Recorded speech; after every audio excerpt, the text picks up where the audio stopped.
An official raid on the offices and home of a prominent human rights activist critical of the government has sparked outrage in India. India's Enforcement Directorate, a government agency that fights financial crime, searched Harsh Mander's premises on Thursday. Officials said they were investigating a money laundering case against him. But activists and lawyers called the move an attempt to threaten, intimidate and silence critics.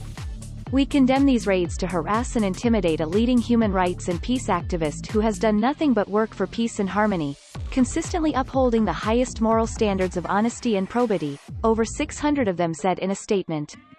The signatories include economist Jean Dreze, women's rights activist Kavita Krishnan, and filmmaker Anand Patwardhan, among others. On Thursday, investigators searched 3 locations connected to Mr. Mander's in the national capital, Delhi, his home, his office in the Center for Equity Studies, and a children's home run by his organization. The raids happened a day after Mr. Mander left for Berlin for a 9-month-long fellowship with the Robert Bosch Academy, according to Indian website Scroll. Police had also searched 2 children's homes, with whom Mr. Mander had been associated in the past, in 2020 to investigate alleged financial irregularities committed by him.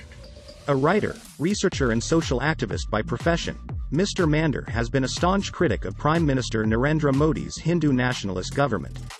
In his writings, he has widely criticized the governing Bharatiya Janata Party for its handling of the coronavirus crisis, the 2020 riots in Delhi, and the intensifying attack on press freedom in India. He currently runs Karwan-e-Mohabbat, a countrywide campaign in solidarity with the victims of communal or religiously motivated violence. Mr. Mander was a prominent voice in the massive 2019 protests against a controversial new citizenship law, which critics say discriminates against Muslims, a charge Mr. Modi's government rejects. Police in Delhi had accused Mr. Mander of delivering a hate speech during the protests, which he denied. After Thursday's raids, several activists accused the government of deliberately targeting Mr. Mander for his work. They said it was part of a continuing chain of abuse of state institutions, to quell all dissent. The Indian government's raids appear intended to harass and intimidate critics, and reflect a broader pattern of trying to silence all criticism, said Meenakshi Ganguly, South Asia director at Human Rights Watch.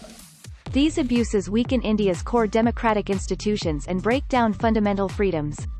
Mr. Modi has been widely accused of using government institutions to target his critics and suppress dissent, raising fears about press freedom in the world's largest democracy. On September 15, tax authorities searched the premises of actor Sonu Sood, alleging tax evasion on a real estate deal. Critics said the raids were politically motivated because of his philanthropic work during the pandemic.